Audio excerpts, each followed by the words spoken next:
Baiklah, Assalamualaikum warahmatullahi wabarakatuh. Perkenalkan, nama saya Muhammad Azril Lipansa dengan NIM 1062200004. Di sini saya akan menjelaskan UAS Hukum Pidana, Prodi Hukum Tata Negara, kelas Hukum Tata Negara 3B.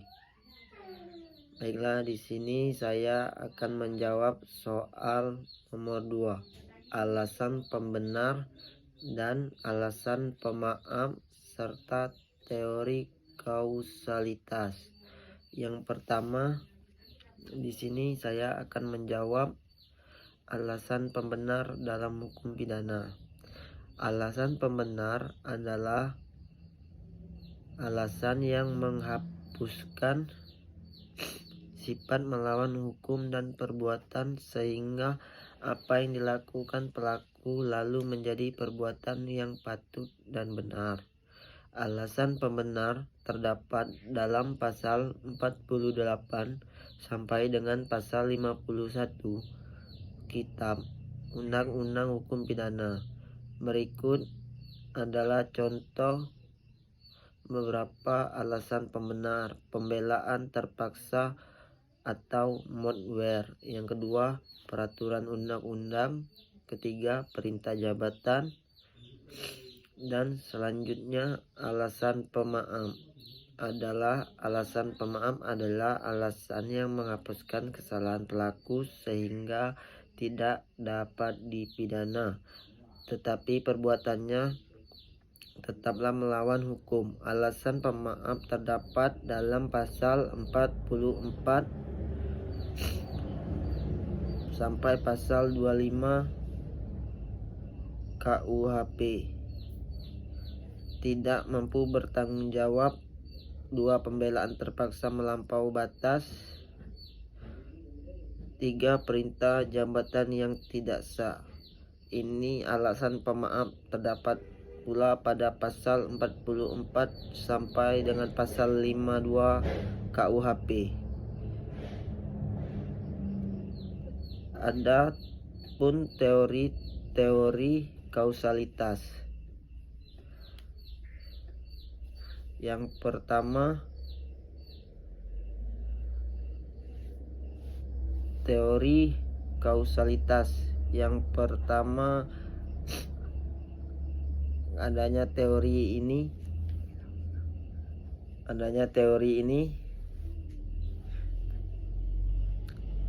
adapun di hukum pidana, teori kausalitas bersangkutan dengan teori yang lain, seperti teori yang pertama adanya teori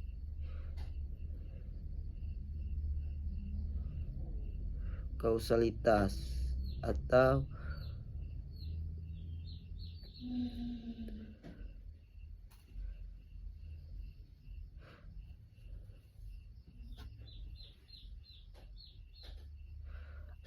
kausalitas. Alasan pembenar dan alasan pemaaf merupakan tiga hal yang penting dalam hukum pidana. Kausalitas merupakan syarat dapat dipidananya seseorang. Alasan ini pembenar dan alasan pemaaf merupakan alasan yang menyebabkan seseorang tidak dapat dipidana. Penjelasan terkait gambar. Gambar disertakan menunjukkan beberapa pohon yang tumbuh di antara bebatuan. Pohon-pohon tersebut tumbuh dengan kokoh yang menjulang tinggi, menunjukkan kekuatan dan ketahanan. Gambar ini dapat dikaitkan dengan hukum pidana, khususnya dengan alasan pembenar dan alasan pemaaf.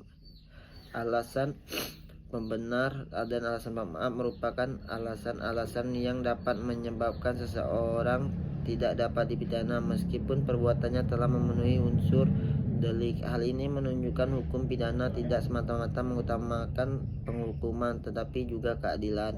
Pohon yang tumbuh di contoh ini di antara bebatuan menunjukkan bahwa keadilan tumbuh dimanapun, bahkan di tempat yang sulit dan penuh tantangan. Hal ini menunjukkan bahwa hukum pidana dapat ditegakkan bahkan dalam keadaan yang sulit. Tentu saja, analogi ini hanya bersifat simbolis. Hukum pidana memiliki kompleksitas yang tinggi dan penerapannya yang tidak mudah, apalagi di suatu negara. Namun, analogi dapat membantu kita untuk memahami pentingnya alasan pembenar dan alasan pemaaf dalam hukum pidana. Dalam gaya teknis dan formal, jawaban terakhir dapat dimodifikasi sebagai berikut. Pembahasan.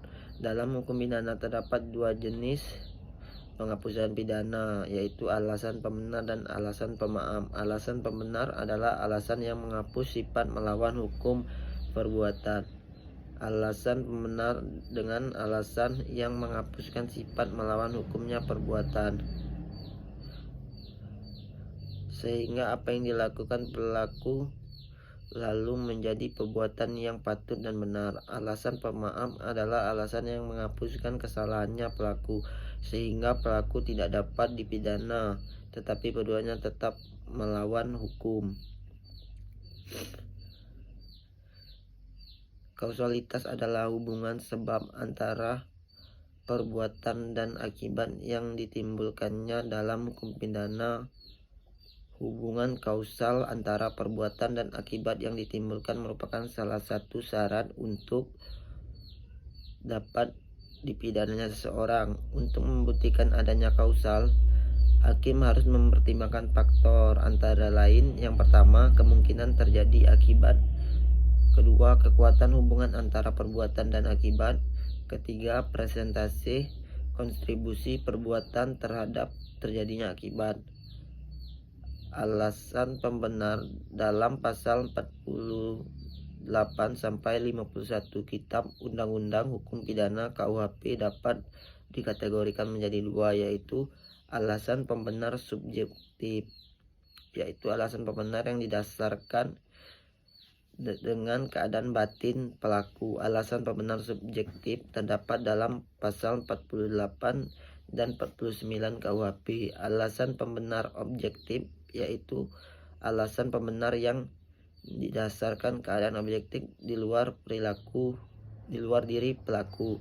Alasan pembenar objektif terdapat dalam pasal 50 dan pasal 51 KUHP.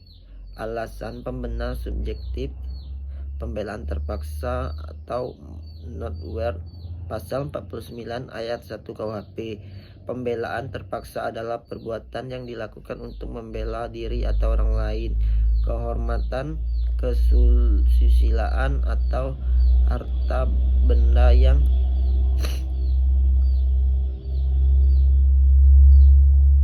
sendiri atau orang lain terhadap serangan atau ancaman serangan yang melawan hukum. 2. Tidak mampu bertanggung jawab. Pasal terdapat dalam pasal 48 KUHP. Tidak mampu bertanggung jawab dalam keadaan dimanapun perilaku tidak dapat menyadari perbuatannya atau tidak mempertanggungjawabkan karena kurang sempurna akalnya atau terganggu karena sakit. Alasan pembenar objektif terbagi. Pertama, peraturan undang-undang. Pasal 50 KUHP. Peraturan undang-undang adalah ketentuan yang dibuat oleh pejabat berwenang yang mengatur tata cara, syarat, dan akibat dari suatu perbuatan. Yang kedua, perintah jabatan. Pasal 51 ayat 1 KUHP. Perintah jabatan adalah perintah yang diberikan pejabat yang berwenang bahwasanya dalam rangka pelaksanaan tugas jabatannya. Berikut adalah penjelasan lebih lanjut mengenai kategori-kategori tersebut adalah sebagai berikut. Kebenaran unsur-unsur pembenar. Alasan pembenar hanya dapat diterapkan jika unsur-unsurnya terpenuhi. Misalnya, untuk alasan pembelaan harus ada unsur serangan atau ancaman. Yang kedua, keadaan yang melingkupi perbuatan. Keadaan yang melingkupi perbuatan juga harus mempertimbangkan penerapan alasan pembenar, misalnya dalam kasus pembelaan terpaksa keadaan melingkupi perbuatan, seperti jika antara waktu pelaku dan pelaku serangan, kekuatan fisik pelaku dan pelaku serangan, dan waktu yang tersedia bagi pelaku untuk bertindak dapat mengaruhi pertimbangan hakim. Asas-asas hukum pidana. Penerapan alasan pembenar juga harus memperhatikan asas-asas hukum pidana. Secara umum, alasan pembenar merupakan sarana untuk menunjukkan keadilan di dalam hukum pidana. Mungkin hanya itu yang dapat saya sampaikan jawaban tersebut. Sekian, terima kasih. Saya akhiri. Wassalamualaikum warahmatullahi wabarakatuh.